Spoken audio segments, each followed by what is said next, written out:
The mad scientist injected king cobra DNA into his assistant, aiming to alter the assistant's genetic makeup entirely.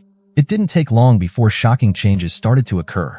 First, the assistant began shedding skin like a snake, followed by strange, scaly patterns spreading across his body. His human head started morphing rapidly, and even his legs began merging at a visible speed. In the end, he fully transformed into a half-human, half-snake creature. But the twisted doctor wasn't satisfied. His ultimate goal was to completely turn humans into king cobras. Although this first experiment was a failure, it wasn't a total loss. The doctor managed to sell the creature for $800 to a quirky local circus, using the money to fund his next experiment. The struggling circus, on the brink of bankruptcy, struck gold with their new attraction. The half-human, half-snake creature became a sensation overnight, drawing massive crowds eager to see the bizarre exhibit. The circus owner made a fortune, cashing in on the creature's viral fame. As for the assistant, he could no longer speak. Trapped in his horrifying new body, he could only wave his arms in desperation, hoping someone would realize the truth and set him free. But to the gawking crowds, he was just a performer in a well-designed costume. Little did they know, this monster was once a human being. The failed experiment didn't discourage the mad doctor. Determined to continue, he wasted no time searching for his next subject. This brought him to a school where an old professor friend worked. Hoping for a lead, the doctor asked the professor to recommend a new assistant. At first, the professor was hesitant, finding the doctor's strange, unorthodox experiments far from legitimate science. But, out of respect for their long friendship, he reluctantly suggested his brightest student, David. David, already passionate about biological research, jumped at the opportunity. He eagerly accepted the offer, especially after meeting the doctor's charming and attractive daughter.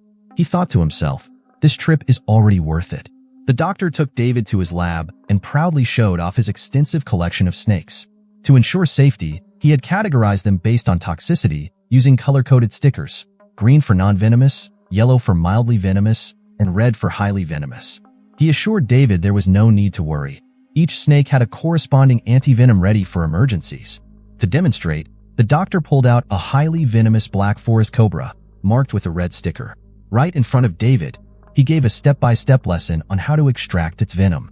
The black forest cobra, also known as the black mamba, is one of the most dangerous snakes in the world, second only to the king cobra. Just one drop of its venom is enough to kill 10 fully grown adults, and its effects are almost instant. Most victims don't survive long enough to receive anti-venom. Hearing the doctor's explanation, David wasn't scared at all. In fact, he was more eager than ever to join the research. But the doctor wasn't in a rush. For safety, he explained, David would need a special vaccine to suppress snake venom in case he was bitten and couldn't get to the antivenom in time. Naive and trusting, David readily agreed. Little did he know, he had already become the doctor's next test subject. The so-called vaccine wasn't a protective serum at all. It was DNA extracted from a king cobra. The king cobra is the most dangerous snake on Earth, with venom even deadlier than the black mambas. A single bite leaves virtually no chance of survival, even with antivenom. But despite its fearsome reputation, the king cobra has a natural predator, the small but mighty mongoose. Even the king cobra backs down in the presence of this seemingly harmless creature. After dinner, the effects of the injection began to kick in. David suddenly felt dizzy and overwhelmingly unwell. The doctor calmly reassured him, explaining that this was a normal reaction to the vaccine and told him to get some rest. By morning, you'll feel perfectly fine, he promised. David soon drifted into a deep but restless sleep. His dreams were vivid and strange, full of bizarre and unsettling images. He felt a burning heat coursing through his body, but unlike the previous assistant, his transformation wasn't immediate. This time, the doctor had learned from his past mistakes. Instead of rushing the process, he opted for a slower, incremental approach, ensuring the human and snake DNA would fuse more seamlessly. Over the following days, the doctor continued to convince David to take daily vaccine injections, citing safety precautions. Oblivious to the truth, David agreed. Meanwhile, his body was undergoing subtle but significant changes. At first, he noticed nothing unusual, but one morning, he woke up to find his skin peeling off, like a snake shedding its old layer. Terrified, David rushed to the doctor, demanding an explanation. Calm as ever, the doctor assured him this was a routine part of the vaccine's effects. He explained that once David's skin had fully regenerated, his body would be completely immune to snake venom. Trusting the doctor, David naively accepted the explanation. But strange things didn't stop there. As the injections continued, David began to notice an odd sense of familiarity whenever he saw a king cobra. He couldn't quite explain it, but the feeling was undeniable. However, he brushed it off, as his mind was consumed with thoughts of the doctor's daughter, Christina. One day, while returning from an outing, David passed by a picturesque lake. He suggested they go for a swim, but Christina initially refused, citing that she hadn't brought her swimsuit. However, David persisted, charming her into agreeing, albeit with a shy smile. Their day together was filled with easy conversation and laughter, and it didn't take long for their mutual attraction to spark a deeper connection. Soon after, they decided to visit a nearby amusement park. While there, David became intrigued by a half-man, half-snake sideshow being advertised by the circus. His curiosity got the better of him, and he urged Christina to let him check it out. She, however, didn't believe in such things, brushing it off as a gimmick, and encouraged David to go inside alone. But when David laid eyes on the snake man, a wave of unease washed over him. His scalp prickled, and an inexplicable fear surged within him. He couldn't understand why, but he suddenly felt as though he had seen this creature before, and the feeling was unsettling. Afterwards, David planned to tell Christina about what he had seen at the circus, but when he stepped outside, he saw her being harassed by a thug. Wanting to avoid trouble, David initially planned to slip away unnoticed, but the thug wouldn't let up and became more aggressive. This quickly escalated into a heated confrontation, which only ended when the police arrived. However, the thug wasn't done. He followed David and Christina back to the doctor's house. When he saw that Christina's room lights had gone out, a bold idea formed in his mind. He decided to climb up the pipes to sneak into her room under the cover of night. But as he reached out, he was attacked by a massive python, which had been lying on the desk. The thug panicked and fell to the ground. Fortunately, his strong physique prevented him from suffering fatal injuries. After regaining his senses, the thug fought back, killing the snake with his bare hands. Realizing the noise had alerted the doctor and the others, he knew his chances were gone for the night. He left with a final threat, vowing to return another time. Little did he know, he would soon pay a heavy price for his foolish actions. The pet that had been the doctor's companion for years was brutally killed, and the doctor was consumed with rage. He clenched his teeth and immediately decided to take revenge on the thug. He silently made his way to the lab, retrieved the highly venomous black mamba, and placed it in a bag. He then drove straight to the thug's apartment. Taking advantage of the fact that the thug was in the shower, the doctor quietly pulled out the black mamba and tossed it into the bathroom. The poor thug never had a chance to react before he was bitten on the toe. The venom acted swiftly, and within moments, the thug was dead. With his revenge complete, the doctor felt a sense of satisfaction. However, what he didn't know was that while he was away, something major had happened at home. When he returned to the living room and saw clothes scattered across the floor, his seasoned instincts immediately told him that someone had broken in. He picked up the clothing and went to Christina's room, where he angrily scolded his daughter for being involved with David.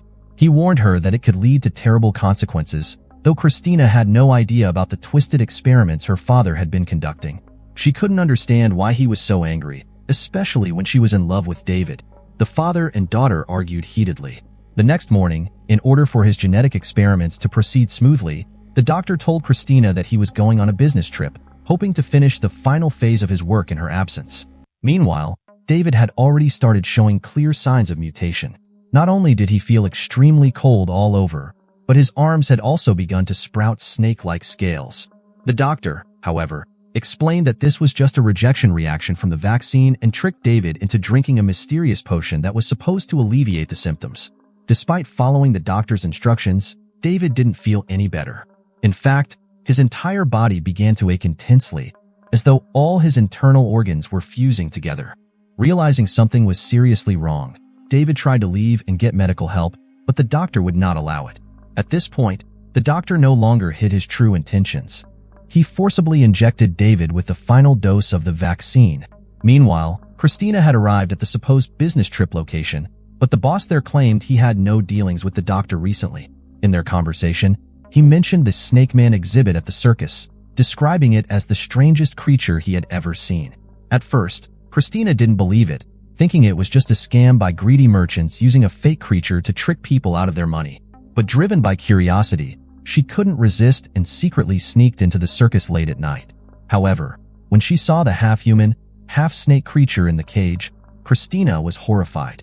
She immediately recognized the creature as the assistant who had mysteriously disappeared not long ago.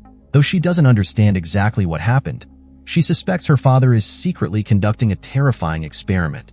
Fearing for David's safety, she rushes back home without wasting time. Meanwhile, David is nearing the final stage of his transformation.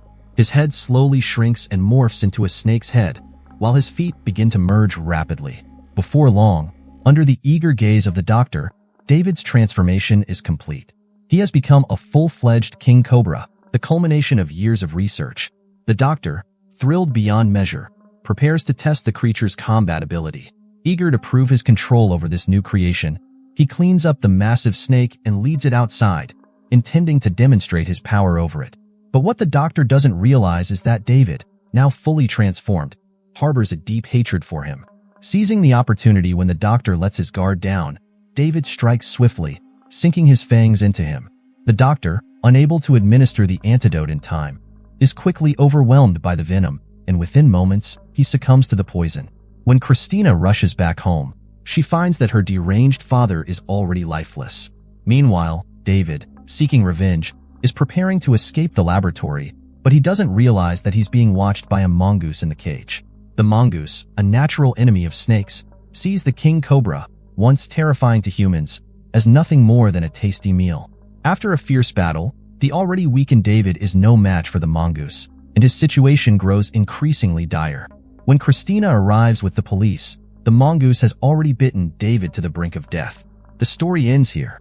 Although the conclusion feels rushed, the chilling depiction of the inhumane experiment throughout the film leaves a far stronger impression than the hasty ending. Released in 1973, this film may seem like a standard plot today, but its superb atmosphere and the bold choice to use real snakes instead of props make it far more impactful than many modern films that rely heavily on CGI effects.